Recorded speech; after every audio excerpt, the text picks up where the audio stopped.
Hi, welcome back to Engineer Your Space. I'm Isabel. Today it's time for part 2 of my dining room makeover.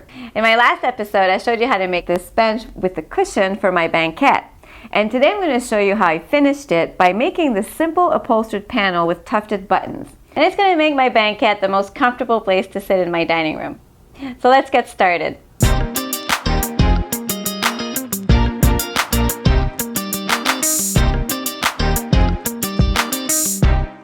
The starting point for my banquette was a bench, and I built it out of 3/4 inch MDF, and I added a cushion to make it a little bit more comfortable. Now I also wanted my back to be comfortable, so I decided to make an upholstered panel and to add these buttons here. Now what's really great about this project is all the steps I'm going to show you to make this, you could also use to make a headboard. You could use many different materials to start off your panel. You could use plywood, MDF, or hardboard, but I decided to go with pegboard because it already had holes in it. And I had my panel cut at the hardware store to match the width of my bench, and I made it 2 feet high.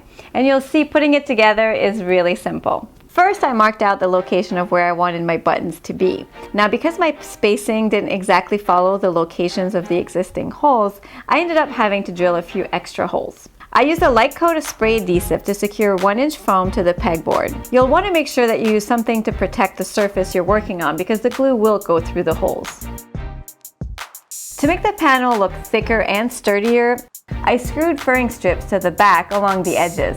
I covered the panel with canvas drop cloth cut about 3.5 inches wider than the panel and batting cut about 2 inches wider. And I stapled the fabric to the furring strips starting from the center, really making sure to pull the fabric tight along the way.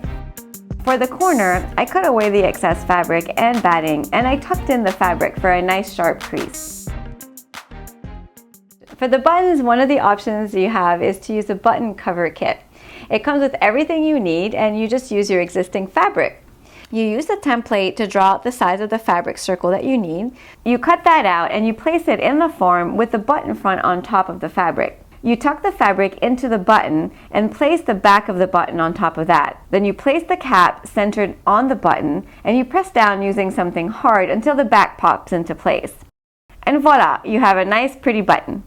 I wanted to add a little bit more personality to my panel, so I decided to use these vintage leather buttons and spray paint them a champagne gold color. I love how the buttons sparkle and go really well with the canvas cloth. Now, whichever option you decide for your buttons, the next steps are the same. To thread the buttons, double up a strong nylon or wax thread so that it's about 8 inches long. You pull the ends through the button loop and then pass them back through the loop thread. To mark the location of the buttons on the front of the fabric, I used a long upholstery needle to pierce through the panel from the back. And where the needle goes through the fabric, I placed a pin to mark the spot. To put the buttons in, I used a long upholstery needle and pierced the fabric where the pin is, removing it before pulling the thread all the way in. Then pulling very tightly on the thread to push the button all the way in, I keep the tension on the thread and stapled it to the back in a zigzag pattern. You can use a hammer to push in the staples if you need, and I also added a knot at the end. You repeat that process for all the buttons. To hang my panel, I used a French cleat. You'll want to secure it to a stud or use anchors that are appropriate for your wall. And for a no-mess installation, I used a folded Post-it note to catch all the dust. I love how my banquette turned out. And I have to say though that my favorite part of the whole thing are these gold buttons. And you're going to see how they tie into the next phase of my makeover, which are these wall panels covered in a beautiful metallic grass cloth. The panels really help to frame out the banquette, and I'm going to show you how to make them in my next episode. So don't forget to subscribe to my channel so that you don't miss it, and you can always get more DIY ideas and tips on my website, engineeryourspace.com. See you next time.